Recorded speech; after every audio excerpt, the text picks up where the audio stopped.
Budget कौन बना रहा है? आईएमएफ। हमारी कामयाबी ये है कि जो आईएमएफ ने कह दिया हमने कह दिया yes sir, yes sir.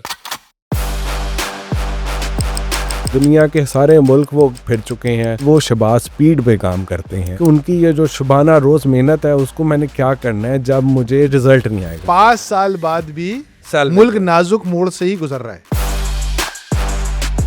Pakistan तो कंजम्पशन पे चलता है, इन्वेस्टमेंट तो है नहीं, और वो कंजम्पशन ही ड्राइव कर रही है आपकी। कहाँ से आ रही है? रेमिटेंसेस से। Remittance Republic of Pakistan. Remittance Republic of Pakistan. हमने सिर्फ पीएल से टैक्स कलेक्ट करना है क्योंकि हमें कहीं और से आता नहीं है। इस पेट्रोल के बाद मोटरसाइकिल वाला बस पे आ गया है, साइकिल पे आ गया है, पैदल आ गया है। बिल्कुल ऐसे आपसे एक्सपेक्ट किया जा रहा है कि आप तालियां बजाएं। वेल डन, पाकिस्तान छा गया, पाकिस्तान छा गया। I like this man. Thank you very much. 13% पे आ गया है business sentiment. Pakistan played a master stroke in foreign policy. उस मास्टर स्ट्रोक खेलने के बाद परसेप्शन बेहतर होनी चाहिए थी ना, वो परसेप्शन गिर गई है। ये जो डालों में लोग घूम रहे हैं, जो पजारों में घूम रहे हैं, जो लैंड क्रूजर्स में घूम रहे हैं, डीएचए के अंदर प्लॉट्स खरीद रहे हैं, ये पेट्रोल भी उसी वजह से महंगा है और ये बिजली भी उस वजह से महंगी है। They all are protecting their interests. मतलब अपना काम पूरा भाड़ में जाए नूरा। यहाँ पे 4 से घर बना लिए, फिर जाके दुबई में घर बनाएंगे, यूके में फ्लैट लेंगे। दुबई रुक जाए, दुबई में अब नहीं बनाएंगे। हमने एक रेशन शो किया, उन्होंने कहा अच्छा ये लो, ये तुम्हारी इकोनॉमी रेमिटेंस पे चलती है, ये लो। उसके बाद हमने कहा भैया थोड़ा पीछे हट जाते हैं। रेमिटेंस, दुबई, इंटरनेशनल, लॉजिकल सवाल हर कोई पूछ रहा है डॉलर का क्या होगा। एक साहब है, वो जब तक हुकूमत में है तो उनकी पूरी कोशिश है कि डॉलर यहाँ से हिले ना। उनके नाम में भी डॉलर की तरह डाल आता है। दाल से डॉलर, दाल से वो, दाल से वो, ठीक है वो। हम अब क्या डूबेंगे? कहते हैं ना, अब तो इतनी भी नहीं मिलती है मैखाने में जितनी हम छोड़ दिया करते थे पैमाने में। पाकिस्तान में एक तारीख रकम होने जा रही है। तारीख में पहली बार या शायद दूसरी बार, मैं श्योर नहीं हूं इसलिए दूसरी बार कह रहा हूं, वरना मुझे यकीन है कि ये पहली बार ही हो रहा होगा कि किसी प्राइम मिनिस्टर ने 5 लगातार बजट्स पेश किए। और इस तारीखी मौके को डिस्कस करने के लिए मैंने अपने बहुत ही करीबी दोस्त अली खिजर को एक बार फिर रफ्तार के स्टूडियोज में दावत दी है कि वो ज़रा लाहौर से तशरीफ़ लाएं हमारे गरीब खाने पर कराची, और थोड़ा सा हमें बताएं कि 5 साल की सेम पेज शदीद हाइब्रिड गवर्नमेंट और ताकतवर हुकूमत ने पाकिस्तान की इकोनॉमी को कैसे शेप किया है। Second part of the podcast में हम डिस्कस करेंगे अपकमिंग बजट को और जानने की कोशिश करेंगे कि क्या एक दफ़ा फिर क्यू ब्लॉक में उन्हीं फाइलों पर नए नंबर लगाकर दोबारा पेश कर दिया जाएगा या वाकई कोई चेंजेस आने वाले हैं। अस्सलाम वालेकुम अली जी भाई साहब, welcome to Raftaar sir. Thank you sir, always pleasure to be here. Sir कैसा महसूस कर रहे हैं इस तारीखी मौके पर आप? सर अगर हम पिछले 5 साल को देखें तो हमें ये एक नज़र आता है कि पाकिस्तान की perhaps GDP growth lowest in the 5 years है। If I am not wrong 3 साल तक तो बिल्कुल ये लोएस्ट थी, ठीक है ना, और ये शायद लोएस्ट है इन 5 years, और मैं ये कंफर्म आपको कर दूंगा। उसके अलावा अगर हम देखें तो इन्वेस्टमेंट टू जीडीपी जो है, जो पिछले साल तक जो थी वो 70 साल की दिहाई में सबसे नीचे। अगर हम कोई 3 साल इकट्ठे निकाल लें तो 70s में शायद एक ऐसा साल आया होगा कि इससे नीचे ही होगी, बट 3 साल इकट्ठे इतने नीचे नहीं रहे। सेविंग रेट्स का भी यही हाल है। तो हमारे यहाँ इन्वेस्टमेंट तो आ नहीं रही, हमारे यहाँ ग्रोथ तो आ नहीं रही, हमारे यहाँ नौकरी निकल नहीं रही। तो हमारे यहाँ इस गवर्नमेंट ने जो पिछले 5 साल से किया है, क्या दिया है? सिर्फ एक चीज़ दी है जिस पे सारी तारीफ होती है, जिस पे सारा मेन स्ट्रीम मीडिया जिस पे सब बात करते हैं कि जी स्टेबलाइजेशन फटीग हो गई है। Now in this budget it's a stabilisation fatigue. अब स्टेबलाइजेशन की हो गई है बस। अब लोगों को ग्रोथ चाहिए, लोगों को नौकरियां चाहिए, लोगों को सही चीज़ चाहिए। कि जो हमारे फाइनेंस मिनिस्टर हैं जो 3 साल से वो भी हैं, वो बेसिक हाइजीन से नहीं निकलते कि बाथरूम जाके बस हाथ धो लो, और भैया उसके बाद कोई नहाना धोना होता है, कोई तैयार होकर कपड़े पहनने होते हैं, कोई काम करना होता है, सिर्फ हाथ ही धोते रह जाएं। साबन स्लो है इनका, साबन स्लो है इनका, ठीक है जी। फाइनेंस प्राइम मिनिस्टर आपने खुद मशकिला किया कि 5वां साल है इनका इस हुकूमत को देने में, और वो जो है वो शबाज स्पीड पे काम करते हैं, और वो सुपर स्पीड जो उनकी है वो सुपर स्पीड इनको ग्रोथ नहीं लेके दा सकी। वो सुपर स्पीड में से बात करो, हर इन्वेस्टर हर ब्यूरोक्रेट से वो मीटिंग करते हैं, दुनिया के सारे मुल्क वो फिर चुके हैं, जितना उन्होंने फॉरेन ट्रैवल किया है, मेरा नहीं ख्याल किसी प्राइम मिनिस्टर ने इतना फॉरेन ट्रैवल किया होगा इतनी कैबिनेट मीटिंग्स नहीं की हैं उन्होंने। जितनी इन्होंने कैबिनेट मीटिंग की है। 18 घंटे काम करते हैं, तो यार मुझे इस 18 घंटे के काम को तेल में लेके जाना है यार। मुझे उनके फॉरेन ट्रैवल को मैंने क्या उनका चार्ट डालना है, मैंने उनका उनकी ये जो शुबाना रोज़ मेहनत है उसको मैंने क्या करना है जब मुझे रिजल्ट नहीं आएगा। कन्वर्जन और नहीं नजर आया। 5 साल में आपने खुद कहा है कि पहली दफ़ा किसी प्राइम मिनिस्टर के 5 बजट इकट्ठे दे रहा है और उसके बाद भी आप ग्रोथ नहीं ला सके, उसके बाद भी आप इन्वेस्टमेंट नहीं ला सके, तो फिर नतीजा मैं आपके सामीन पे छोड़ता हूँ। थोड़ा सा ब्रेक डाउन करें अली, क्योंकि हमारा कोशिश होती है कि नंबर्स की कहानियां बताएं। ये जो जीडीपी है, slow GDP, high GDP, what is the GDP made of? किसी ने मुझे कहा कोई 4 चीजें होती हैं, आपने शायद उनका जिक्र भी कर दिया अभी, लेकिन थोड़ा सा और ब्रेक डाउन करके लोगों को समझाएं कि यार देखो जीडीपी इन चीजों का मुरक्कब है और उन एक एक फ्रंट के ऊपर क्या परफॉर्मेंस रही है। देखिए, जीडीपी को मैयर करने के तो कोई तरीके हैं। एक तो यह है कि कंजम्पशन प्लस इन्वेस्टमेंट प्लस जो है एक्स माइनस एम, ठीक है जी, एक बिल्कुल। ये होता है। बिल्कुल तो पाकिस्तान तो कंजम्पशन पे ही चलता है, इन्वेस्टमेंट तो है नहीं। एक्स माइनस एम तो नेगेटिव है, Negative। क्योंकि एम ही एम है, एक्स तो है नहीं, तो है नहीं। ठीक है जी। एक्सपोर्ट और इंपोर्ट्स की बात हो रही एक्सपोर्ट और इंपोर्ट्स की बात हो रही है, इन्वेस्टमेंट हमने कर दी बहुत लो है, तो हम कंजम्पशन पे चल रहे हैं और वो कंजम्पशन ही ड्राइव कर रही है है। आपकी Consumption कहाँ से आ रही है? रेमिटेंसेस से। My आप अगर देखें, अभी आज के पिछले दिनों में एक चीज़ चल रही था, नंबर 1 चल रहा था जीडीपी पर कैपिटा, ठीक है ना, अब और सॉरी पर कैपिटा इनकम, जिसमें कुछ इकोनॉमिस्ट ने गलती से बात ये कर दी कि जी ये तो पॉपुलेशन इतनी है, ये पर कैपिटा इनकम इतनी नहीं हो सकती। पर कैपिटा इनकम जो उन्होंने निकाली थी बिल्कुल ठीक निकाली थी, क्योंकि वो जीएनआई पे निकलती है, ग्रॉस नेशनल National इनकम पे income पे। निकलती है, और ग्रॉस नेशनल इनकम बूस्ट हुई है because of the home remittances. तो इस हुकूमत की अगर कोई ये कारकर्दगी जिसके ऊपर हम बात कर सकें तो वो है कि जो इन्होंने रेमिटेंसेस को आखिरी 2 साल में पाकिस्तानियों grow को कर बाहर मुल्क से धकेलने में कामयाब हुए हैं। और वहाँ से पैसा जो रेमिटेंसेस का आ गया, और ये पूरी कहानी उस रेमिटेंसेस पे चल रही है। पर कैपिटा इनकम रेमिटेंसेस से बढ़ रहा है, आपका फॉरेन एक्सचेंज रिजर्व रेमिटेंसेस से बढ़ रहे हैं, आपका करंट अकाउंट बैलेंसेस रेमिटेंसेस से बढ़ रहा है, और इन्हीं पाकिस्तान से बाहर वालों के साथ वो पॉलिटिकली क्या सलूक करते हैं तो मुझे आपको पता है। तो ये चीज़ है कि जो लोग बाहर गए हैं और बाहर से जो पैसा भेज रहे हैं उसके ऊपर ये मुल्क चल रहा है। Remittance Republic of Pakistan. Remittance Republic of Pakistan. हाँ, और अब मैंने लास्ट टाइम मैंने और आपने बात की थी कि उस रेमिटेंस रिपब्लिक ऑफ पाकिस्तान को ये जो ईरान यूएस की जंग है इसकी इम्प्लीकेशन भी आ रही है, तो उसको हम कैसे मैं उसके ऊपर आऊंगा। वो अली लास्ट टाइम भी लोगों ने हाँ। आपकी इनसाइट्स को बहुत पसंद किया था। I will talk to you about the reason, because आपने अभी प्री प्रॉड जो हम कर रहे थे उसमें बड़ा इंटरेस्टिंग बात बोली। मैंने बोला अभी क्या हो रहा है जंग का, तो आपने कमेंट दिया था, वो जरा मैं चाहूंगा आप लोगों से भी शेयर करें। But before we move into that direction, okay, so पैसे एक्सपोर्ट से नहीं आ रहे, सिर्फ रेमिटेंस से आ रहे, जिसमें हमारा कोई कमाल नहीं है। हम उस रेमिटेंस को भी बहुत कोई अच्छे से फैसिलिटेट नहीं करते। दूसरा, टैक्स की क्या सिचुएशन है? अभी तो वो खबर आई है कि बहुत ही बड़ा शॉर्टफॉल आया हुआ है। टैक्स सिचुएशन क्या है इस वक्त? एक और तरीका, टैक्स से भी तो पैसे कमाते हैं। देखिए, टैक्स से पैसे कमाना, इन्होंने टैक्स के कलेक्शन जो है थोड़ी सी बढ़ाई है, लेकिन वो कैसे बढ़ाई है कि गले खींच से बढ़ाई है, ठीक है। टैक्स की कलेक्शन इनकी जो आई है, तकरीबन इनका शॉर्टफॉल जो ओरिजिनल अगर हम देखें टारगेट से, तकरीबन 900 बिलियन का शॉर्टफॉल है, और अगर ओरिजिनल टारगेट पे जाए तो इन्हें 2.7 to 3 बिलियन का 3 ट्रिलियन का आखिरी महीने करना है। लेकिन वो रिवाइज होके पहले वो तकरीबन 13.75 ट्रिलियन हो गया था, अब शायद वो 13 ट्रिलियन के करीब आ गया है। तो उस अगर रिवाइज होने के नीचे बाद भी आपको तकरीबन 1.25 से 2 ट्रिलियन जो है इस साल इस आखिरी महीने में इकट्ठा करना है, जो एक मुश्किल काम है। और ये टैक्स कलेक्शन जो इन्होंने इतनी की है, ये कैसे की है, ये बहुत इंपॉर्टेंट है। ये कैसे की है?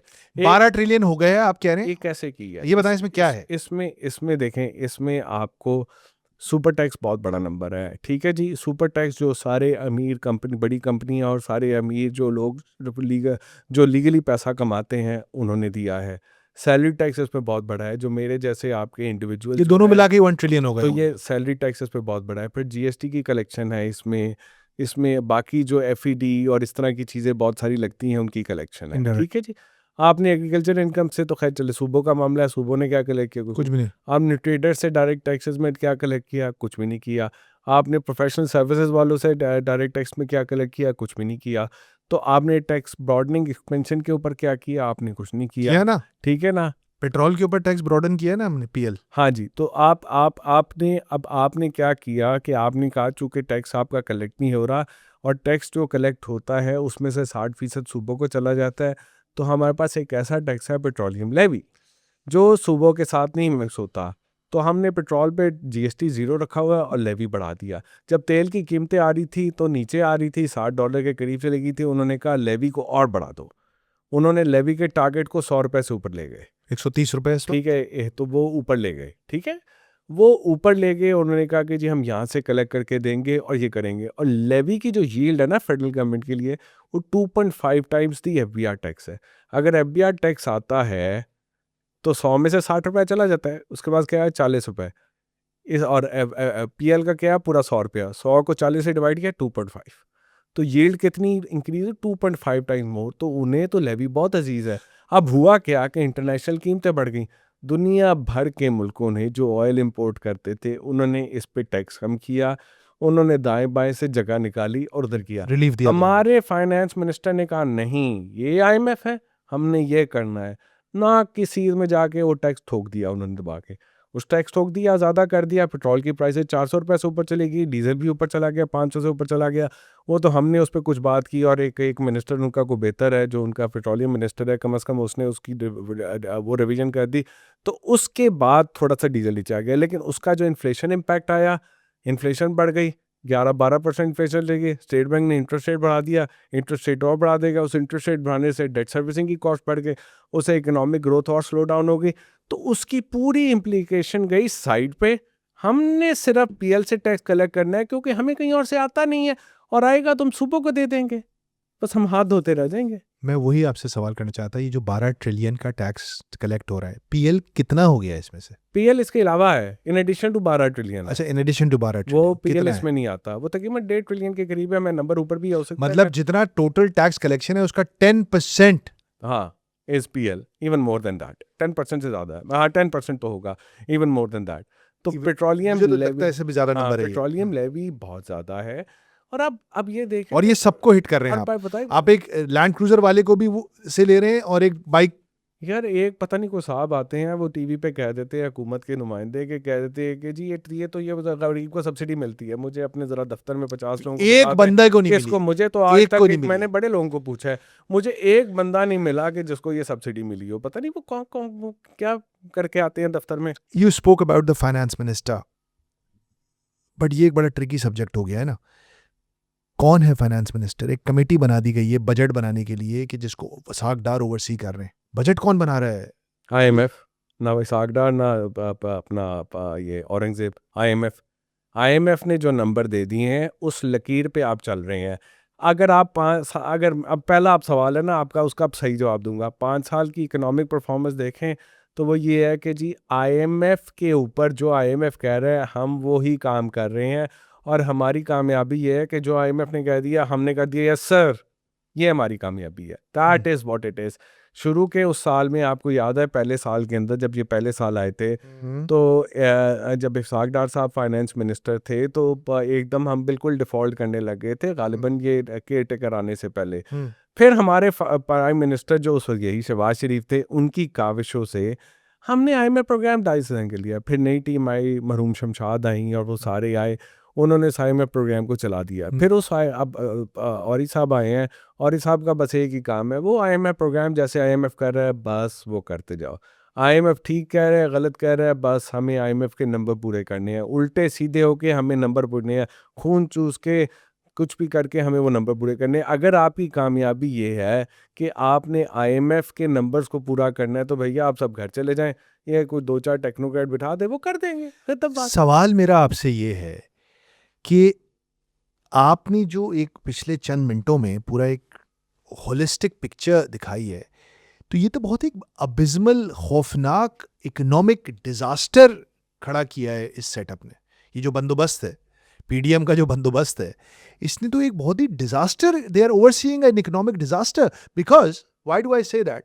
बिकॉज आज ही सर्वे आया है OICCI का, 13% पे आ गया है बिजनेस कॉन्फिडेंस, बिजनेस सेंटिमेंट 13%। पहले भी कुछ ज्यादा नहीं था, 22 पे था पिछली वेव में, इस वेव में वो कॉन्फिडेंस तेरा, जिस मुल्क के टॉप कॉर्पोरेट्स और बिजनेसमैन जिस ये हुकूमत पे कह रहे हैं ना भाई, ये 5 साल आपने हुकूमत की, उसके बाद मुल्क के टॉप बिजनेसेस, ओवरसीज बिजनेसेस आपके ऊपर एक एतमाद का इजहार करेंगे।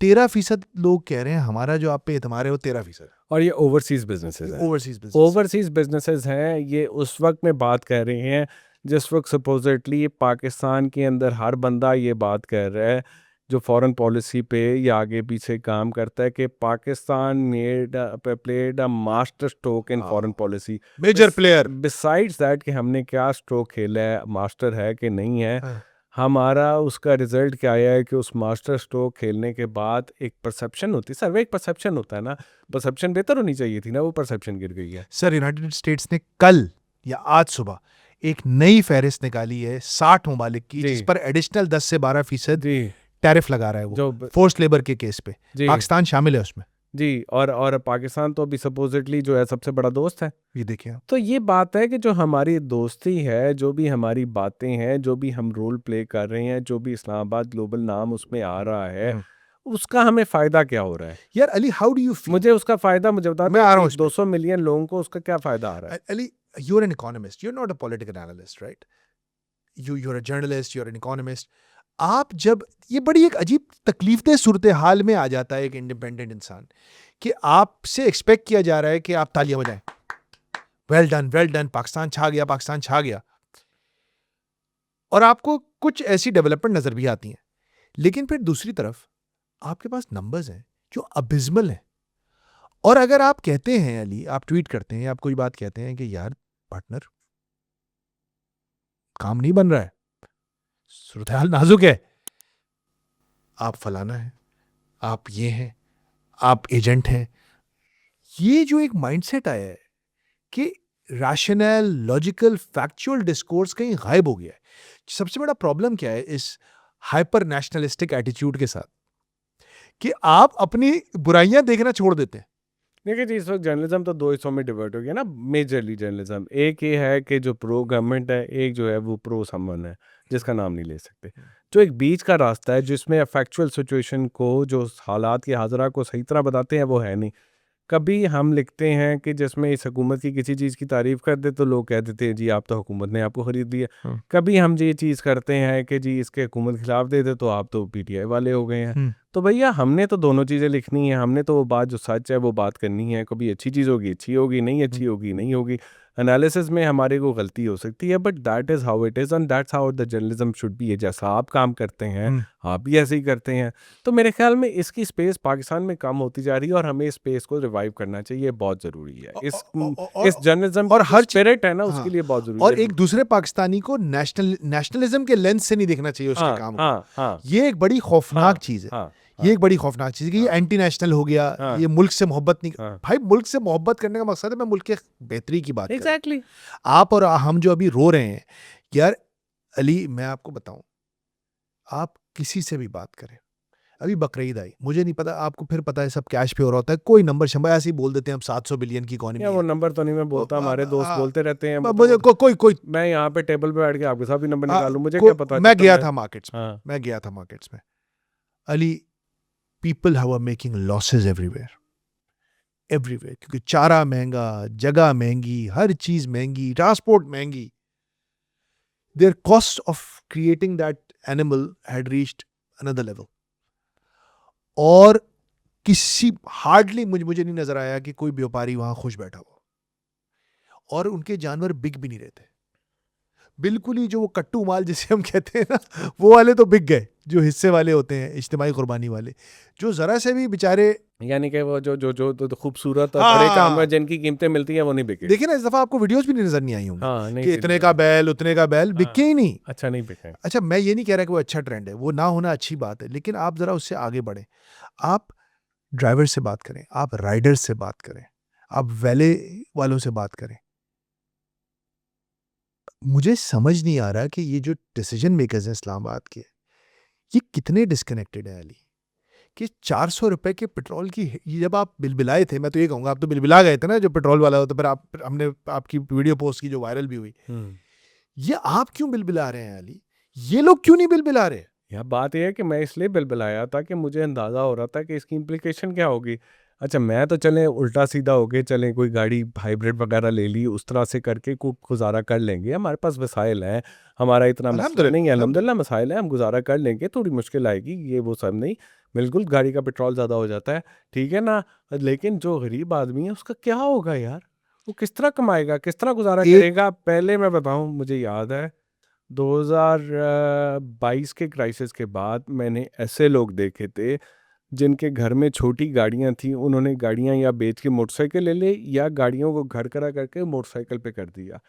अब इस पेट्रोल के बाद मोटरसाइकिल वाला बस पे आ गया है, साइकिल पे आ गया है, बिल्कुल पैदल आ गया है। बिल्कुल ऐसा ही है, मतलब बिल्कुल ऐसा ही आपने 2022 में अगेन 2022 में आप आ गए थे, 2026 5वां साल आ रहा है, आप आए, आप परफॉर्मेंस पूछ रहे हैं ना, मैं हर बात को 5 साल या परफॉर्मेंस से कर रहा हूँ। आप आए, आपने छोटी गाड़ी वाले को मोटरसाइकिल पे डाल दिया, माशाल्लाह 5वें साल में आप मोटरसाइकिल वाले को पैदल और बस पे डाल दिया। जी, यस, सो ये परफॉर्मेंस ये बॉटम लाइन है, ठीक है जी। ये वो बॉटम। पेट्रोल बचेगा, बस पे ट्रैवल करेंगे, पैदल चलेंगे, आप लोग गरीबों की बात सेहतमंद रहेंगे। ये आप बात इस्लामाबाद में पता है क्या बात होगी, अल्लाह, पेट्रोल बचेगा, पब्लिक ट्रांसपोर्ट चलेगी, लोग पैदल चलेंगे, तो वो उनकी उनकी सेहत बेहतर होगी, उनको शुगर नहीं होगी। ये इस्लामाबाद वाले बातें करेंगे, वो जो यही बैठे मसला हुए है। हैं ना, वो जो बैठे हुए हैं ना ड्राइंग रूम में।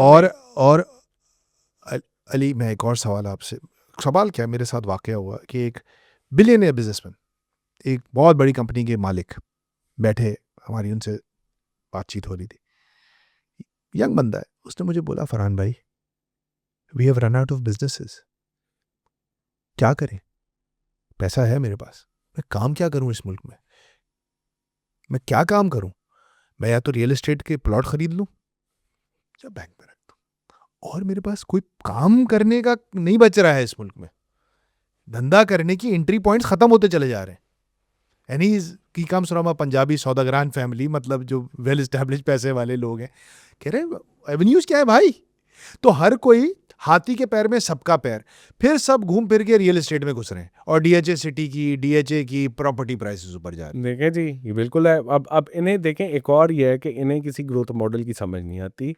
ठीक है जी, 2022 में आए थे तो रियल एस्टेट के बहुत खिलाफ थे, क्योंकि हाँ, इसलिए हुकूमत हाँ, रियल एस्टेट के ज़्यादा हाँ, सपोर्ट में थी, एक इस वजह से भी खिलाफ थे कि रियल एस्टेट प्लेयर उसके साथ थे। हाँ। अब घूम पार के 4 साल बाद इन्हें समझ आई है कि भैया कोई और ग्रोथ तो हमसे होती नहीं है, तो रियल एस्टेट पे वापस चलते हैं। अब देखिए 7 ही खत्म हो गया, ठीक है जी। चले 7 ही तो ठीक खत्म हो गया। अच्छा, 7 ही ठीक खत्म हो गया, बट 7 ही ठीक खत्म हो गया, लेकिन उसके बाद ये सूबों को टैक्स तो लगाने चाहिए। अब और भी और किस्म के भी इस पे जो है रिलैक्सेशन देने लगे हैं सारा कुछ, कि भैया इनकम आए, कोई आए तो रियल एस्टेट से आए, वरना तो हम कहीं से कमा नहीं क्या सकते। इनकम आएगी रियल एस्टेट से जब आप उसको टैक्स नहीं करेंगे, सिर्फ इलीट को सब्सिडाइज कर रहे हैं ना आप बोल रहे हैं अली भाई आपके पास 5 अरब रुपए हैं, हाँ, आप यार छोड़े ना धंधा वंदा, यार आप ऐसा करें, आप ये प्लॉट ले लें, है ना, उस प्लॉट से कोई इनकम जनरेट नहीं होगी, लेकिन वो प्लॉट ले लें। है ना। अली, मैंने एक छोटा सा एक रिसर्च की, एक 20 21 22 ग्रेड का ब्यूरोक्रेट जिसने पूरी जिंदगी काम किया हो, उसको अपने टेन्योर के एंड में इस्लामाबाद के प्राइम सेक्टर्स के अंदर 500-500 गज के प्लॉट मिल जाते कनाल कह लें, जो भी हाँ। एक कनाल के 2 प्लॉट मिल जाते हैं। हाँ, उस प्लॉट्स की वर्थ इज अराउंड 20-25 करोड़। आप उस प्लॉट की वर्थ को, ये देखिए, आप वेल्थ जनरेट कैसे कर रहे हैं पाकिस्तान में। मतलब एक आदमी जिसने कोई पैसे काम करके पैसे नहीं कमाए, बल्कि उसने शायद, अगर वो ब्यूरोक्रेट था तो पाकिस्तान का अल्लाह माफ़ फरमाए क्या किया होगा, मैं इस पर नहीं बोलता, लेकिन सबके सामने है ब्यूरोक्रेसी की परफॉर्मेंस। उसने 30 साल ये किया, फिर वो फारिग हुआ, उसको 2 प्लॉट दे दी, अब उसके पास 25 करोड़ की वेल्थ आ गई from nowhere. This is what real estate is doing, creating wealth out of nothing.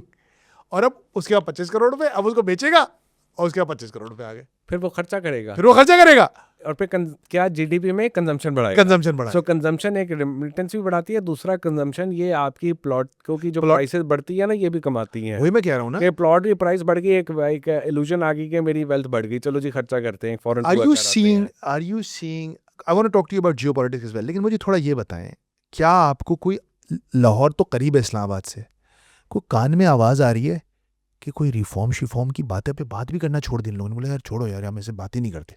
नहीं, अब तो रिफॉर्म की बिल्कुल बात ही नहीं करते। बंद हो गई, बात ही नहीं करनी, बात ही नहीं करनी, बात ही नहीं करनी। किस रिफॉर्म, रिफॉर्म किस चिड़िया का नाम है? क्या होता है रिफॉर्म? किस चीज़ पे रिफॉर्म करना वो है? फिर रिटेलर लोग कह रहे हैं 25,000 रुपये, क्या कह रहे हैं 25,000 रुपया टैक्स दे तो रिटेलर का है बहुत अच्छा। मुझे बात सुने, मेरी बात ले लो सुने। उससे 25,000 रुपया महीने का टैक्स, महीने का कह रहे हैं ना, तो महीने का टैक्स 25,000 रुपया। आपकी क्या इनकम, अगर एक तनख्वाहदार है, ठीक है जी, वो अगर 2 लाख रुपया कमाता है तो उस पर देता अगर 20% टैक्स है तो 40,000 रुपये का टैक्स करता है, ठीक है जी। तो वो भी 25,000 से ज़्यादा टैक्स दे रहा है, बिल्कुल ठीक है, अराउंड उतना ही देता है, ठीक है। अराउंड इतना ही देता है। तो एक ट्रेडर, जैसे आप 25,000 रुपया सब महीने का ले रहे हैं, क्या वो 2-3 लाख रुपया कमा रहा है महीने का? मुझे बता दें। उसका और ये भी ना ले लाइफस्टाइल पाएंगे। देख लें, उसका लाइफस्टाइल देख लें, वो किस गाड़ी में घूमता है, उसके बच्चे के स्कूल में जाते हैं, वो कपड़े कौन से पहनता है, वो परफ्यूम कौन से पहनता है, वो फॉरेन ट्रिप कितने करता है, वो हज उम्रे कितने करता है। इस पे अगर आप देख लें, जो आपके पास इतना ज़बरदस्त किस्म का डेटा है, अब उस डेटा की भी नहीं बात होती कि 7 लाख लोगों का डेटा है, इतने लोगों का डेटा है।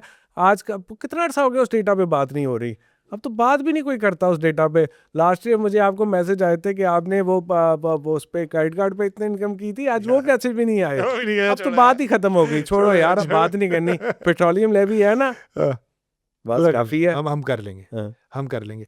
आपने बड़ी ज़बरदस्त बात यार अली, मैं थोड़ा इस मामले में काफ़ी जाहिल हूँ, ये मुझे समझाएं थोड़ा, ये नॉन फाइलर जो कैटेगरी है, ये किस बला का नाम है और ये क्यों है, और बाकी दुनिया के ममालिक इस कैटेगरी को किस तरह डील करते हैं? मैंने तो ये, मेरा ख्याल है कहीं ये कैटेगरी हुई नहीं। नॉन फाइलर की कैटेगरी क्या कैटेगरी होती है ना हमारे- फाइलर नॉन फाइलर की कैटेगरी क्या होती है? इधर आपकी इनकम इतनी है कि वो टैक्स में आती है, या इतनी है हाँ, कि वो टैक्स एग्जेम्प्ट यार। है। That is a simple that. अगर आप टैक्सेबल इनकम है और आप उसको इनकम पे टैक्स नहीं देते तो आप एक क्या है चोरी आप? कर रहे चोर हैं। हैं आप। आप अगर पकड़े गए हैं तो आपको जेल होगी, हाँ, ठीक है यही है ना? ना। Taxes and death are certain, हाँ, ठीक है ना? तो टैक्स पे तो छूट ही नहीं है दुनिया में कहीं। ठीक है। अगर ये हम फलसफे में चले जाएं तो हुकूमत का, स्टेट का सबसे बड़ा रोल क्या है कि टैक्स लेना, बिल्कुल ठीक है, और उस टैक्स को लेके गवर्नेंस का सिस्टम बिल्कुल बनाना। ठीक है। अगर आप इन दोनों में से किसी एक पे फेल हो गए हैं तो आप हुकूमत आप में हैं क्यों? हम्म। तो टैक्स तो आप कलेक्ट नहीं कर पा रहे हैं, आप ये कर नहीं रहे हैं, तो फिर ये बातें ही है ना सिर्फ, और क्या है? मुझे बताएं। अली, एक शब्बर जैदी हैं, हमारे दोस्त हैं, रफ्तार के बड़े करीबी पुराने साथी हैं, आप भी जानते ही होंगे। शब्बर भाई ने एक, मैं यही नॉन फाइलर से ही कनेक्टेड एक तस्करा मैं कर रहा हूँ यहाँ पे, कि उन्होंने कहा कि फरहान, बड़ी सिंपल सी बात देखो कि पाकिस्तान में टोटल फाइलर्स कितने हैं और उसमें से कितने लोग ज़ीरो फाइल करते हैं, उसको तो हटा दो। कह रहे फिर भी फाइलर्स है 7 to 8 मिलियन है शायद, ऐसा ही कोई नंबर है। और कहने लगे तुम पाकिस्तान के करंट अकाउंट होल्डर्स का डेटा निकालो, वो 3 से 4 करोड़ है। और देखो कि ये जो 3 से 4 करोड़ करंट अकाउंट होल्डर्स हैं, अच्छा, उनका बड़ा इंटरेस्टिंग एक उसके पीछे लॉजिक है। वो कह रहे हैं क्योंकि करंट अकाउंट में चूंकि आपको कोई प्रॉफिट नहीं मिलता तो आप पे विदहोल्डिंग नहीं लगता। भले आप पे 1 रुपए का भी प्रॉफिट आ जाएगा तो विदहोल्डिंग बैंक को लगाना पड़ेगा, जिसकी वजह से आपका डेटा एफबीआर में जाएगा। चूंकि करंट अकाउंट में कोई प्रॉफिट नहीं है, अच्छा, ये बड़ा ज़बरदस्त स्वीट मज़ेदार गेम हो रही है। बैंकों के मज़े, उनको फोकट का, फ्री का डिपॉजिट मिल रहा है। और जो current, according to Shabbar, again मैं इसको आपसे भी पूछ रहा हूँ, शब्बर भाई का हाइपोथेसिस ये है, वो ये कहते हैं कि ये एक स्टोरेज ऑफ अनटैक्स्ड मनी है। जो सारे traders current account, Islamic current accounts खोलते हैं, उस करंट अकाउंट के अंदर पैसे रखते हैं और उस पैसे की इंफॉर्मेशन बैंक से एफबीआर को नहीं देते, ना वो पाबंद है वो देने की, क्योंकि ऐसी कोई लेजिस्लेशन नहीं है कि उनको बताया जाए। सो ये जो 2.5 करोड़ अकाउंट्स हैं जिनमें ट्रिलियंस ऑफ रुपीज़ हैं, आई थिंक 11 या 12 ट्रिलियन रुपीज़ हैं करंट अकाउंट डिपॉजिट्स में, ये सारा वो पैसा है जो टैक्सेबल है और नहीं टैक्स होता जस्ट बिकॉज ऑफ दिस गिमिक्री। ये एक छोटा सा स्टेप है, ये इतना सा स्टेप भी नहीं ले सकते हम। जी बिल्कुल, ये करंट अकाउंट में आप बात कर रहे हैं कि बहुत ज़्यादा पैसा ऐसा होगा, इसके अलावा ऐसा भी नहीं होगा, बट यू राइट कि ये पैसा सिस्टम में है। ये तो सिस्टम में है ना इसके यार। अलावा सिस्टम में कैश इन सर्कुलेशन में भी है। हाँ, बट हर आदमी के ऊपर, हर जानलेवा के ऊपर उसने वो कहीं ना कहीं उसको खर्च भी कर रहा है, नजर भी आ रहा है। चले देयर आर मल्टीपल वेज के जिधर से आप कर लो। Current account is one way where there is no will, this will not happen. मैं कह रहा हूँ फिर तो फाइलर नॉन फाइलर का मसला ही खत्म हो जाएगा ना अली। वही बात है कि फाइलर नॉन फाइलर दुनिया में कहीं होता ही, एग्जिस्ट ही नहीं करता है। या तो आप, अगर आपने टैक्स नहीं दिया तो आप चोर हैं। यहाँ पे आपने कहा ओके आपने टैक्स नहीं दिया, आप चोर हैं, आपको 2% की पेनल्टी लगा दी। आपको 1% गाड़ी में लेनी है, आप 1% पे और कर दें, आपको फलां चीज़ लेनी है, आप 2% एक और पे कर दें, आपने ये टिकट लेनी है, ये पे कर दें, वो कर दें, ये कर दें, वो कर दें, ये आपका टैक्सेशन टैक्स हो गया। ठीक है आपने जी? मुझसे 1 करोड़ रुपए का टैक्स बचा लिया हाँ, और मैंने आप पे 5 लाख की पेनल्टियां लगा दी साल पेनल्टी की, लगा हो दी, गया बस काम। खत्म हो गई कहानी। नहीं तो ये तो यानी कि रियासत का एक सोचा समझा मंसूबा है कि काले पैसे को हाथ नहीं लगाना। ये कब शुरू हुआ था? शुरू तो ये 92 में हुआ था, जब एक हुकूमत आई थी। बिल्कुल ठीक है। और उसके बाद फिर ये 99 के बाद इस पे थोड़ा स्लो डाउन हो गया था काम। फिर 2014 में फिर ये बड़ा तेजी से हो गया, फिर एक हुकूमत आई थी। जो करते हैं तो ये कोई लोग हैं जो करते हैं, ये वो लोग हैं जिनके ज़माने में जो है, जब वो फाइनेंस मिनिस्टर कोई एक ख़ास किस्म के साहब होते हैं तो रेमिटेंस भी गिरती हैं। और उसके रेमिटेंस बाद बढ़ती हैं। नहीं उनके ज़माने गिरती, में अच्छा, गिरती, उनके वो ज़माने में। जब वो फाइनेंस सही, मिनिस्टर क्योंकि वो डॉलर जब को वो पैक फाइनेंस मिनिस्टर थे, हाँ हाँ। वो तो क्योंकि मेरा नाम क्यों नहीं लेती? हुंडी हवाले का काम बढ़ जाता है। मैं तो पहली बजा रहा हूँ ना, 92 में एक हुकूमत आई, उसके बाद एक साहब उनके साथ थे, ठीक है, जी। जो बाद में फाइनेंस मिनिस्टर भी बने। फिर 2014 में वही हुकूमत दोबारा आती है, फिर एक फाइनेंस मिनिस्टर उनके साथ आते हैं। पहली बजा रहा हूँ, आप खुद नाम सोचें, वो आते हैं, ठीक है जी। उन पीरियड में आप देखें 2013-14 से 2018 तक रेमिटेंस भी गिरी, हुंडी हवाले का काम भी बढ़ा, नॉन फाइलर की कैटेगरी को दबा के बढ़ाया गया, ये किया। उसके बाद ये चीज़ें रिवर्स हुई 22-23 में, जब वो दोबारा फाइनेंस मिनिस्टर आते हैं, फिर ये चीज़ होती है। और अगर आप रेमिटेंस को कोई सपोर्ट दे रहे होते हैं, वो भी ख़त्म हो जाते हैं। तो भाई जब वो हुकूमत आती है, जब वो हुंडी हवाले को सपोर्ट देती है, जब वो नॉन फाइलर को एक रास्ता दिखाती है, तो इसका मतलब है वो हुकूमत में जो लोग आए हैं वो चाहते हैं कि ये काला पैसा चले, इसको रास्ता दिखाया जाए और इस तरह ग्रोथ लेके आई जाए, ताकि बाद में अगले आएगी तो फटेगी। This is as simple as that. Put forward, आगे बढ़ा दो, this is as simple as तबाह हो जाओ, तबाह हो दिस जाओ। As simple as that. बिल्कुल बिल्कुल सही बात है। यानी कि ये इंटेंशनल है, बाय डिजाइन है। और मुझ पर आप अली, ये बहुत इंपॉर्टेंट, मुझे नहीं पता इंटेंशनल है डिजाइन है, मैं तो डेटा पॉइंट से बता रहा हूँ। ठीक है, मैं आप किसी की नीयत को तो नहीं जानता ना। लाजिम बात है, लेकिन एक चीज वाजे नजर आ रही है ना, ये 1 दफा होता, 2 दफा होता, 3 दफा हुआ 3 दफा हो 3 गया। दफा तो मैंने देखा। सवाल मैं ये आपसे कर रहा हूँ, ये बहुत इंपॉर्टेंट कॉन्वर्सेशन है सर जो हम कर रहे हैं, कि हर आम पाकिस्तानी को समझना जरूरी है कि ये जो हुकूमत की इनएबिलिटी है to tax the black money, to tax the rich, to tax ये जो डालों में लोग घूम रहे हैं, जो पजारों में घूम रहे हैं, जो लैंड क्रूजर्स में घूम रहे हैं, जो डीएचए के अंदर प्लॉट्स खरीद रहे हैं, उनको इनएबिलिटी टू टैक्स देम मुझको और आपको इफेक्ट करती है। जाहिर बात है। और ये पेट्रोल भी उसी वजह से महंगा है, और ये बिजली भी उस वजह से महंगी है। ये सारी फसाद की जड़ वो लोग हैं, और मेरे ख्याल से वो चंद लाख लोग होंगे अली। जब आप इस तरह करते हैं और आप स्पेंड ज़्यादा करते हैं, तो आपका बजट डेफिसिट बढ़ता है। जब बजट डेफिसिट बढ़ता है तो आप डेट लेते हैं, जब डेट लेते हैं तो डेट की सर्विसिंग कॉस्ट बढ़ती है, और आपका करंट अकाउंट डेफिसिट बढ़ता है, करेंसी डिप्रिशिएट होती है, इंटरेस्ट रेट बढ़ते हैं, और इंटरेस्ट रेट बढ़ने से डेट सर्विसिंग की कॉस्ट बढ़ जाती है। जब ये बढ़ जाती है तो टैक्स भी ज़्यादा कलेक्ट करना पड़ता है, और टैक्स कलेक्ट करना पड़ता है मेरी तो इनकम और तबाह होती है, फिर मेरे आपको पकड़ा जाता है। तो एक पूरा साइकिल है। और इसके ultimate someone is benefiting at the cost of the population Ali, at large. What is the size of this elite जो बहुत डिस्कस होती है पॉडकास्ट में? वो एलीट जो टैक्स अपने हिस्से का नहीं देती। देखिए, मैं हर अमीर आदमी को मैं एलीट नहीं कह रहा। जो बंदा अमीर है, भले उसने एक जहाज खरीदा हुआ है, लेकिन टैक्स देता है, अपने पैसों का हिसाब देता है, उसको सलाम करना चाहिए हमें। मैं उन लोगों की बात कर रहा हूँ अली। अली, मैं अभी रेंटल पे प्रॉपर्टी देख रहा था, ये मैंने एक और पॉडकास्ट में भी जिक्र किया है, ये पीछे शहीद मिल्लत पे। तो रियल एस्टेट एजेंट ने मुझे एक दफ्तर दिखाया, 2 दिखाया, 3 दिखाया, एक ही बिल्डिंग में ना, उसने 3-4 दिखा दिए। मैंने कहा भाई तुम्हारे पास कितने दफ्तर हैं इस बिल्डिंग में? कह रहा है सर मेरे तो नहीं है सर, मेरे सेठ के हैं। मैंने कहा सेठ के कितने दफ्तर हैं? कह रहा है सर 35।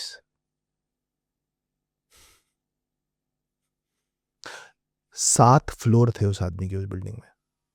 तौहीद कमर्शियल पे एक छोटे से दफ्तर में बैठा हुआ है, किसी को पता भी नहीं है कि क्या है उसके पास। इस तरह के, और कम से कम 3-4 अरब रुपए के। यार हम पूरी जिंदगी, खैर छोड़ें, लगता है हम अपने आप क्रिंज वो कर रहे हैं, क्रिप कर रहे हैं।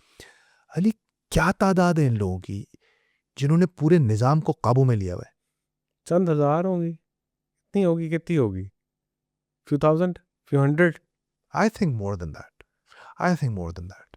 देखिए निज़ाम को काबू में लिया हुआ है, इस तरह से अगर आप इसको बढ़ाते जाएंगे तो आपके कुछ ब्यूरोक्रेट बहुत सारे आ जाएंगे, एस्टैब्लिशमेंट के लोग हैं, कुछ और एस्टेब्लिशमेंट के लोग आ जाएंगे, सियासतदान की एलीट है, आपकी सियासतदान की लीड आ जाएगी, आपकी Traders बिजनेस होंगे। लीड हो जाएगी, आपकी ट्रेडर लीड हो जाएगी, और ऊपर जाके ये सब मिल एक हो जाते जाएंगे, हैं, एक हो जाएंगे। ऊपर जाके सब मिल जाते हैं। आई थिंक तो this they must be all 100,000 plus होंगे, they all are protecting their interest, they all are protecting their बस। interest, they all are protecting बस। their interest, मतलब अपना काम पूरा भाड़ में जाए नूरा। exactly, मतलब मुल्क की इकोनॉमी तबाह हो रही है चंद लाख लोगों की वजह से। बिल्कुल ऐसी बात है। 16 करोड़ नौजवानों का मुस्तकबिल तबाह हो रहा है, हमें स्कूल नहीं मिल रहे। अली, ये मैं Malcolm Gladwell, famous writer, I was watching his podcast, उसने इतना ही खौफनाक बात कही ली, और हमारी कल ऑफिस में डिस्कशन हुई, बिकॉज रफ्तार is a movement for social change ना, तो हम हर, उसने बोला भाई the single biggest determinant of your success in this world is now poverty. America की बात कर रहा है अली, वो अमेरिका में कह रहा है, अमेरिका के अंदर भी अब पॉवर्टी इतना बड़ा फैक्टर बन गया है कि अगर आप गरीब हैं तो आप पे तरक्की के दरवाजे तकरीबन बंद हो जाते हैं। अली, कैन यू इमेजिन आज ये जो लैंड ऑफ अपॉर्चुनिटी है। ये लैंड ऑफ अपॉर्चुनिटी पाकिस्तान में, अली पाकिस्तान में तो रास्ते आज के नहीं, कभी खुले ही नहीं थे। पाकिस्तान में तो ये रास्ते खुले ही खुले नहीं थे ना 1950 में 60, शायद। मेरे अब्बा बताते हैं शायद हो, हम शायद। स्ट्रीट लाइट के नीचे बैठ के पढ़ के डॉक्टर बन गए। हाँ सही बात है। एक देखिए एक जमाना था, मे बी उस जमाने के हमारे इमिग्रेंट जनरेशन हमारे पेरेंट्स की जनरेशन में बस था, जो है मतलब एक सरकारी स्कूल में पढ़ते थे, सरकारी हाँ, कॉलेज सभी में उसमें पढ़ते पढ़ते थे, सब अमीर कराची गरीब यूनिवर्सिटी उसमें जाते करते थे। हाँ, हमारे लाहौर में क्या होता था, एक एचएसएन होता था, ये सेंट्रल मॉडल और इस तरह के स्कूल होते थे। हम बैक इन डेज, हमारे से पुराने वक्त की बात कर रहे हैं, उस वक्त यही होते थे ना कि, और दैट्स इट, और वही सब इकट्ठे आगे जाते थे, वही फिर गवर्नमेंट कॉलेज होता था, वही यूईटी होती थी, वही किंग एडवर्ड मेडिकल कॉलेज होते थे, सब उधर जाते थे, वही पंजाब यूनिवर्सिटी थी, वहाँ से निकलते थे, कोई डॉक्टर बन जाता था, कोई इंजीनियर बन जाता था, कोई सीएसएस कर लेता था, कोई बिजनेस में आ जाता था, कुछ कर करके ये सब ऊपर जाते थे, जिसमें जितनी काबिलियत होती थी वो तो ऊपर चला जाता था। हम जब आए तो वो सरकारी स्कूल तो बिल्कुल नीचे थे अंग्रेजी मीडियम स्कूल आना शुरू प्राइवेट किए। स्कूल्स में गए। फिर प्राइवेट स्कूल, और अब ये है कि अब इस प्राइवेट स्कूल की भी मल्टीपल Yes! लेयर्स हैं। प्राइवेट स्कूल भी, अब जो एक सर्टेन डिग्री के प्राइवेट स्कूल वाला बच्चा है वही तरक्की करेगा दुनिया में। आपको मैं एक मज़े की बात बताऊं, अब यहाँ पे लाहौर के अंदर, इस्लामाबाद के अंदर मैं कुछ लोगों को जानता हूँ जो एक जनरेशन में सुपर रिच बने हैं। वन जनरेशन, एक साहब थे, एक खातून थी, उन्होंने चकलाला के अंदर एक छोटा सा स्कूल खोला। ठीक है। वो एक आर्मी ऑफिसर की बीवी थी शायद, और उन्होंने वो स्कूल खोला, वो स्कूल बहुत अच्छा चला। ठीक है, आज उनके बच्चों के वो स्कूल है, और उनका बेटा इस वक्त बहुत अमीर आदमी है, उनकी अभी एक बेटी की डेथ भी हुई है, और उनके वो स्कूल जो है वो इस वक्त एक बहुत बड़ा स्कूल है और बड़ा नाम है। इसी तरह लाहौर के अंदर भी मैं खातून को जानता हूँ, उन्होंने एक छोटा सा स्कूल खोला, वो बच्चों का स्कूल होता है, ठीक है जी, और उसको करते करते वहाँ से अब जो है वो बहुत बड़े अमीर है, ये सुपर रिच लोग हो चुके हैं। और अभी मैं इसमें कसूरीज की बात नहीं कर रहा जो पुराने अमीर थे, ये वो लोग हैं जो lower class, low middle class, not lower class, middle class के लोग, मिडिल क्लास से उठ में, के मिडिल सुपर रिच क्लास हो गए। में दो खातून की स्टोरी है जिन्होंने पढ़ाने से छोटा सा स्कूल खोला।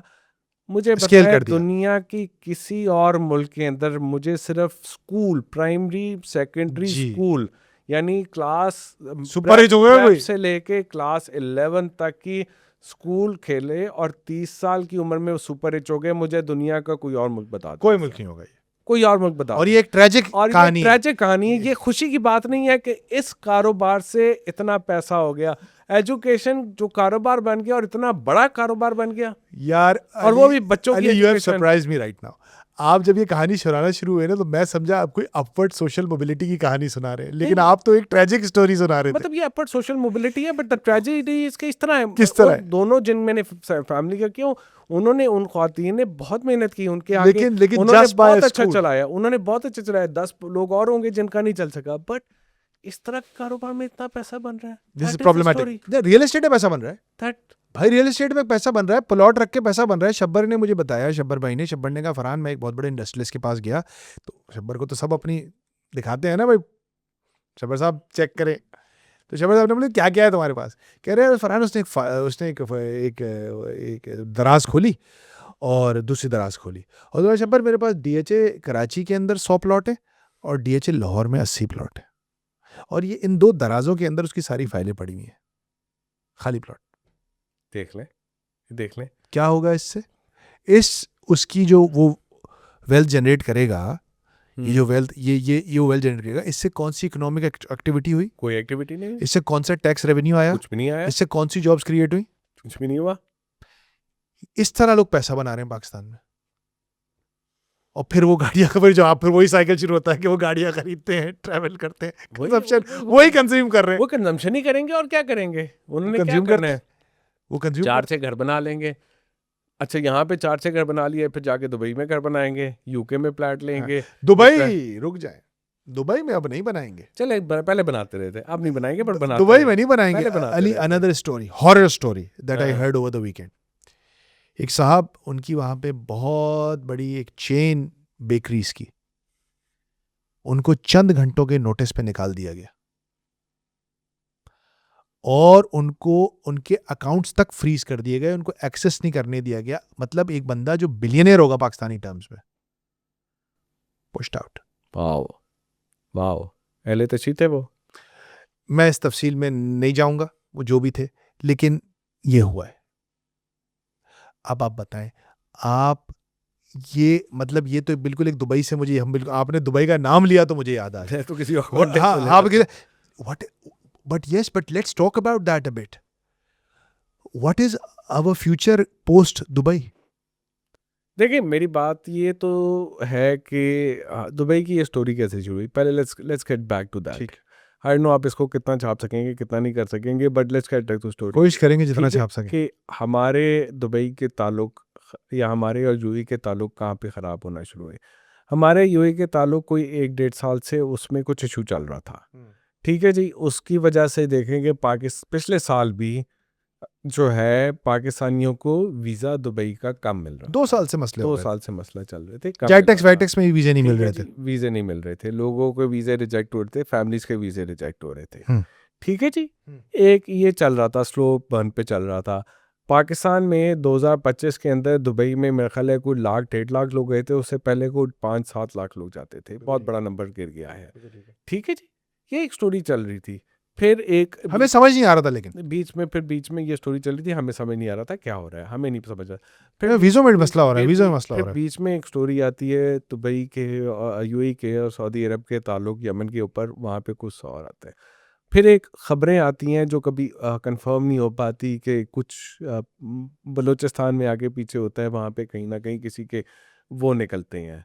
फिर उसके बाद स्पेशली गवादर को लेकर उसके बाद फिर अगली खबर आती है कि पाकिस्तान का जो रोल ओवर था, जो हर साल बड़े आराम से हो जाता है, वो महीनों पे शिफ्ट हो गया। और वो खबर कब आती है? जब वो 26 जनवरी को या दिसंबर को वो हमारे मेहमान बनते हैं चंद घंटे के लिए। हाँ।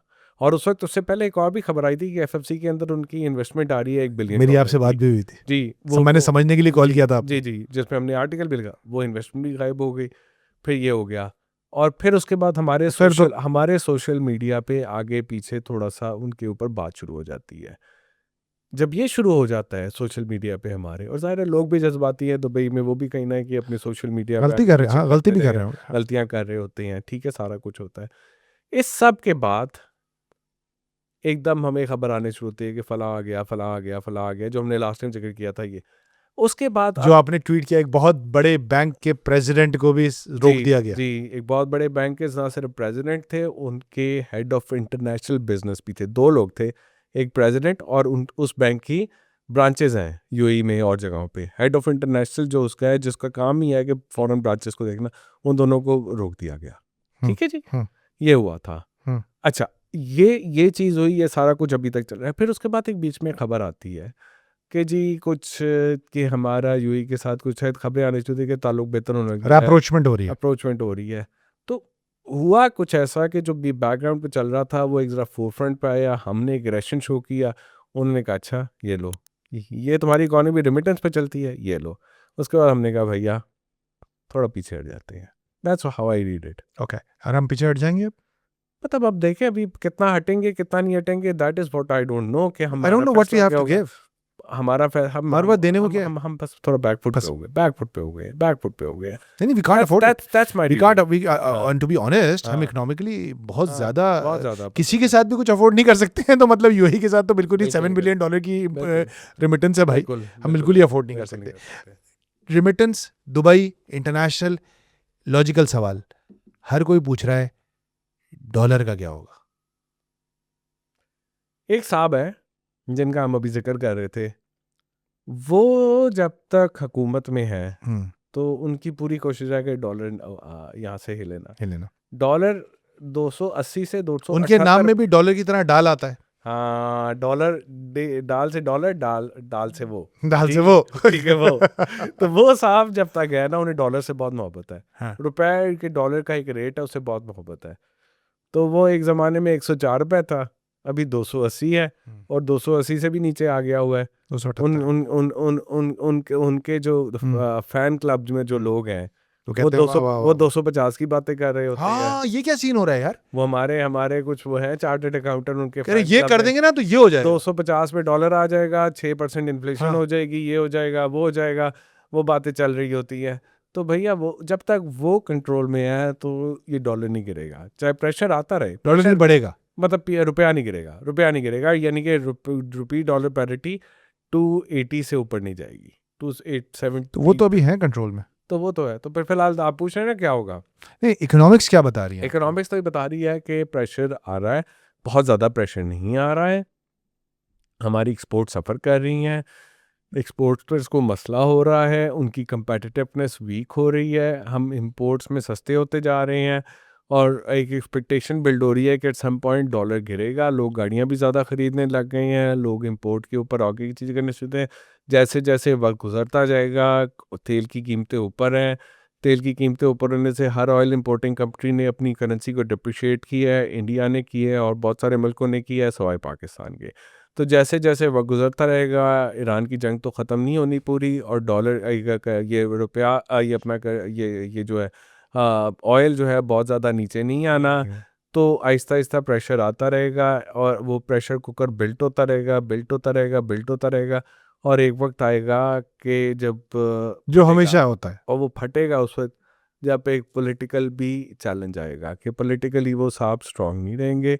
शायद है जब वो उनका कंट्रोल उसी वक्त निकलेगा जब वो पॉलिटिकल वीकनेस आएगी, और उस वक्त बढ़ेगा, और फिर कहेंगे देखा हमने तो डॉलर इधर रखा था, हमारे जाने के बाद क्या हो गया। Again history will repeat itself. आपने बड़ी इंटरेस्टिंगली एक बात कह के आप निकल गए, आपने बिटवीन द लाइंस कह दी है आपने, अरे जंग तो चलती रहेगी यार, ये तो हमने तो रुकवा दी है जंग यार, आप कह रहे हैं जंग चलती रहेगी, रुकी नहीं जंग। यूक्रेन और रशिया की वॉर ख़त्म हुई है या चलती है, चल रही है? होम्योपैथिक है ना, ख़त्म हुई है या ना चल रही है। ऐसे ही है ना, पिछले 2 साल से ऐसे ही है। 2022 में जब ये अब जंग तो लोग उसकी बात भी नहीं कर रहे। 2022 में जंग शुरू हुई थी, कमोडिटी सुपर साइकिल आया था, कुछ महीने उसने बड़ी तकलीफ दी थी, उसके बाद दुनिया इस पर एडजस्ट हो गई। अब वो जंग चल रही है, नहीं भी चल रही, इसी तरह ये भी जंग है, चल भी रहेगी, नहीं चलती रहेगी, पर ये ऐसे रहेगी, ना ये पूरी तरह से ख़त्म होगी, ना इसकी मेरा ज़ाती ख्याल है, मेरी पर्पस इसके पास कोई, ना मुझे डोनाल्ड ट्रंप से डायरेक्ट एक्सेस है, ना मेरी ईरान की डायरेक्ट एक्सेस है। हर एक को तो मैसेज करते हैं, डोनाल्ड ट्रंप आपको भी कर देंगे।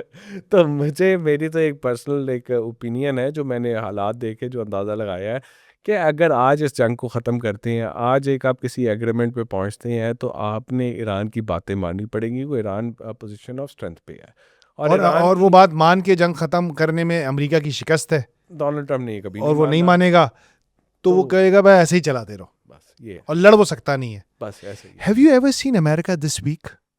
नहीं, अब मैंने तो नहीं देखा, और मतलब हमने तो जब से होश संभाला, हमने अमेरिका को बहुत मजबूत देखा, और आहिस्ता आहिस्ता पिछले 10 सालों में, 8-10 सालों में वीक होता जा रहा है। अमेरिका के जो मेरा ख्याल है ओबामा के बाद जो प्रेसिडेंट आए हैं, वो आपने देखनी है किस क्वालिटी के आए हैं।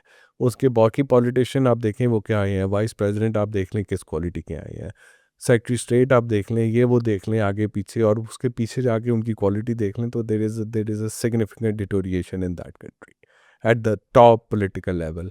अमेरिका के अंदर इस वक्त जो है ना, अमेरिका की जो ग्लोबल सुप्रीमेसी है वो ख़त्म हो रही है।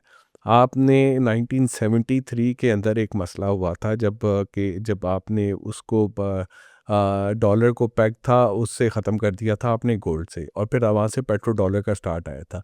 वो एक चांदी चली, वो 2008 तक चली। 2008 से पहले आपका जो ये पूरा फाइनेंशियल सिस्टम था इसमें बहुत ज़्यादा गंद आ चुका हुआ था, और वो उस गंद का जो फटा 2008 में जब फटा तो उस वक्त उनको रिस्पॉन्सिबल करना चाहिए था, उनको अकाउंटेबल करना चाहिए था। उनको तो आपने नहीं किया, उनको तो आपने बेल आउट कर दिया, उनको तो बोनसेस मिले।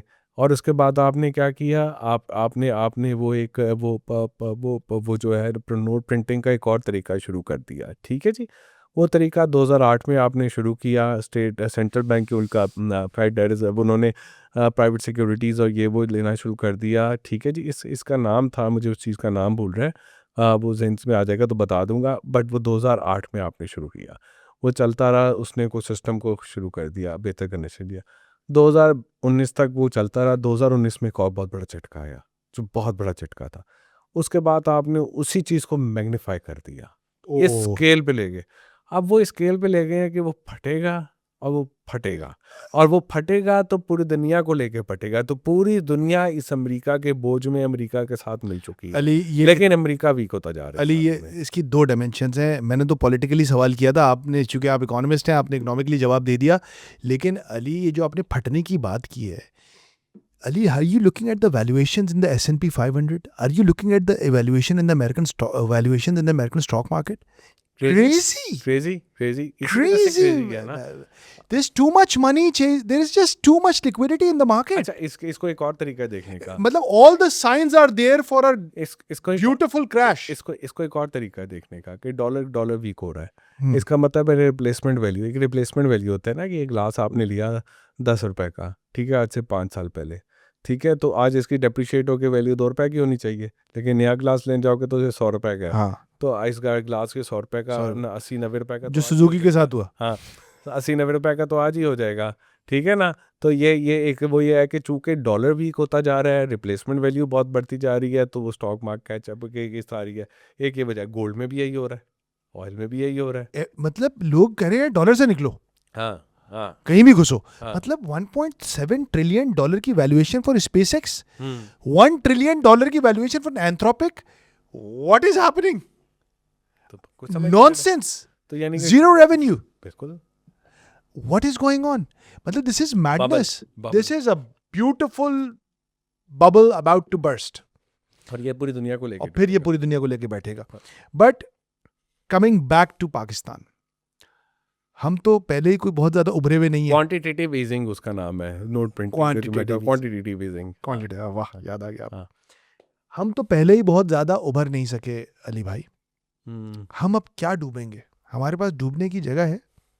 चलो अब तो इतनी, वो तो कहते हैं ना, अब तो इतनी भी नहीं मिलती है मैखाने में जितनी हम छोड़ दिया करते थे पैमाने में। पहले जितनी छोड़ दिया करते थे पैमाने में। हाँ, अब तो उतनी भी ग्रोथ नहीं आई इस दफा तो। हाँ, बस चुल्लू पर पानी चाहिए हमें, वही है। Last again a political slash economic question. 28वीं तरमीम, NFC डिस्ट्रीब्यूशन की तब्दीली, BISP का सूबों में मुंतकली, क्या ये वो रिफॉर्म्स हैं जो पाकिस्तान की मईशत की डायरेक्शन बदल देंगे? देखिए, सबसे पहले तो मैं BISP की बात कर दूंगा। एक तो IMF के फॉर्मूलाज की मुझे समझ नहीं आती कि पूरे मुल्क को जो है ना उन्होंने BISP पे लगाना चाह रहे हैं कि हर चीज़ को इस पे लगा दो। मतलब ये है कि लोगों को जो है वो कि उनको मतलब मछली पकड़ना जैसे सिखाओ, उनको खाना दे दो। तो हम तो पूरे मुल्क को इस पे लगा रहे हैं। मुझे तो ये तरीका नहीं पसंद आता। बात बिल्कुल ठीक है, गुर्बत है, गरीब को ख़त्म करना है, बट गुर्बत कभी इससे नहीं ख़त्म होती, हैंड आउट से। हैंड आउट से लोग काम करना और ख़त्म कर देते हैं। दुनिया भर में ये हमने देखा है, जहाँ हैंड आउट्स पढ़ते रहते हैं लोग काम करना बहुत कम कर देते हैं। तो ये मेरे ख्याल में हमें इस माइंडसेट से निकलना है कि हमें इस हैंड आउट्स के माइंडसेट से निकलना है, ठीक है ना। और हमें लोगों को जॉब देनी है, उन्हें हमने कारोबार की मौके देने हैं ताकि वो उससे निकलें और अपना प्राइड लें। जब आप हैंड आउट देते हैं तो अगले का प्राइड ले लेते हैं। तो ये प्राइड होना चाहिए लोगों में, अपना एक प्राइड होना चाहिए, एक सेल्फ सफिशेंसी का एक होना चाहिए, बहुत ज़रूरी चीज़ है। तो ये एक तो ज़रा इसको देखें बहरहाल। लेकिन इसको ये है कि फ़िलहाल ये बात ये है कि फ़िलहाल जो आपका स्ट्रक्चर जो है वो स्ट्रक्चर लॉपसाइडेड है। आपकी ये फेडरल गवर्नमेंट जो है बैंक करप्ट हो रही है, इसके खर्चों को सूबों पे स्पेंड किए बगैर नहीं कर सकते। आपने बिजली की सब्सिडी ख़त्म कर रहे हैं 200 यूनिट से ऊपर, जितना वो नीचे जो था उसको भी ख़त्म कर रहे हैं और चीज़ें भी कर रहे हैं, तो ज़ाहिर है उसका एक इन्फ्लेशन इम्पैक्ट भी आएगा और उसका दूसरा इम्पैक्ट ये आएगा कि लोगों की जो है जेब और ख़त्म हो जाएगी। तो आपने उनको कहीं से तो कुछ तो देना है, वो आप कहाँ से देंगे? वो आप सूबों के पास लेके जा रहे हैं कि जी, तो वो आप उसको कह रहे हैं कि जी हम बीआईएसपी पे ट्रांसफ़र कर देंगे उनकी सब्सिडी, वो ले जाएंगे। जो हमारे दोस्त कहते हैं कि मोटरसाइकिल वालों को हाइपोथेटिकली सस्ता पेट्रोल मिलता है, वो उनको तो सस्ता हमने दे दिया सस्ता, अबे सस्ता किसको दिया भाई? सस्ता पेट्रोल वो भी सूबों से लेंगे, सूबों को दे के जाएंगे। तो वो चीज़ है कि सूबों के खर्चे आप बढ़ाना चाह रहे हैं कि जी सूबों के पास पैसे हैं कह रहे तो हैं ये हमें खर्चा पैसे करें। नहीं देते अगर, तो हाँ, उनके तो खर्चे बढ़ा दो। फिर डेवलपमेंट है वो भी सूबों के पास लेके जा रहे हैं, वो भी ये कर रहे हैं। सूबों को सूबा नहीं चाहता इस पे करे। आप अभी देख रहे हैं कि कुछ टेंशन चल रही है between federal government and the PPP, the coalition partner, और शायद बजट डिले होने की भी वजह लोग कुछ कह रहे हैं कि ये है। तो वो टेंशन क्या है? वो टेंशन इन्हीं चीज़ों के रिवॉल्व है कि भाई हमें ना खर्चे दो, ये अपने खर्चे अपने पास रखो। तो ये झगड़ा तो चल रहा है। The point I am trying to make is लोगों को समझाएं हाउ क्रिटिकल, या ये कान इधर से उधर से पकड़ने वाली बात है, या कोई ये बहुत फंडामेंटल मुल्क की तकदीर बदलने वाला मसला है? बिल्कुल नहीं है, कान इधर से उधर बदलने वाली बात है। कोई फंडामेंटल मसला कोई नहीं है। इनकम नहीं बढ़ रहा है आप इनकम नहीं बढ़ रही, सिर्फ ये है कि वो फेडरल गवर्नमेंट के पास जो खर्चे हैं और उसके पास पैसे नहीं है, जो सूबों के पास पैसे हैं वो देते। बट सूबा आपको सर्विस दे रहा है? क्या सूबा आपको अच्छी एजुकेशन दे रहा है?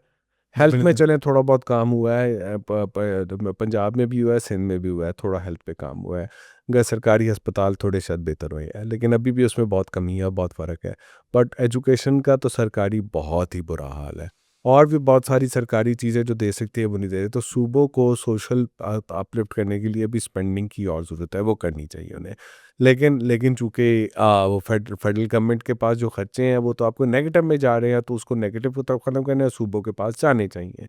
ये चीज़ तो होनी चाहिए, बट सूबों को के साथ एक बैलेंस करके दोनों को मिलके चलना है। बट ये है सैल्वेज सिचुएशन है कि जो आपके पास बचा लो इसको, लेकिन आए आपको हाय, इम्प्रूवमेंट सिचुएशन नहीं है, आए हाय, इम्प्रूवमेंट नहीं 5 चाहिए। साल बाद भी Salvage मुल्क है। नाजुक मोड़ से ही गुजर रहा है। हाँ, मतलब कहा गया था ना कि 2026 तो ग्रोथ का साल होगा। अरे बाय द वे, ग्रोथ के क्या नंबर्स नजर आ रहे हैं? क्या क्या क्या बैठ के बताएंगे वो जो तो इकोनॉमिक 4% एनईसी की मीटिंग होगी? 4% की ग्रोथ का टारगेट होगा इस साल, शायद 3.7% का आया है। अगले साल मेरा ख्याल है 3.7 नहीं तो 3.5 आ जाएगी। तो ये 3 से 4% के तरफ देखें जी, पहले 3 साल इनके 0 से 2% में घूमे हैं। अब अगले 2 साल जो है वो 3 से 4% में घूमेंगे। तो तरक्की तो हुई है यार, अब ऐसा तो ना कहना तरक्की ना, 0 से 2 से 3 से 4 पे आ गए हैं। हाँ। जबकि इस मुल्क के अंदर, इस इकॉनमी के अंदर जो नए लोग आ रहे हैं, उनको नौकरी लगाने के लिए कम से कम आपको 7 से 8% ग्रोथ हर साल की चाहिए और साल चाहिए। दिल्ली अभी दूर है सर। आई थिंक दिल्ली बहुत दूर है। हाँ, Very rightly put. But once again, thank you so much, Ali bhai, for taking time out. It's always a pleasure to speak to you. And I hope आप लोगों को भी, मैं और अली जब बात करते हैं काफ़ी जज्बाती हो जाते हैं, but you guys understand, हम दावा तो नहीं करते, लेकिन मैं अली के बारे में तो यकीन से कह सकता हूँ कि इनके दिल में पाकिस्तान का दर्द है। इसीलिए अब ना ये जो लोग हैं ना, जो कोई जर्नलिज्म कर रहे हैं, जो सच लिख रहे हैं, वो कोई उंगलियों पे भी नहीं, एक हाथ की उंगलियों पे गिने जा सकते हैं। And I can say that Ali is one of them when it comes to economy and business. Ali, always a pleasure. Thank you for coming. Thank you sir. Assalamu alaikum.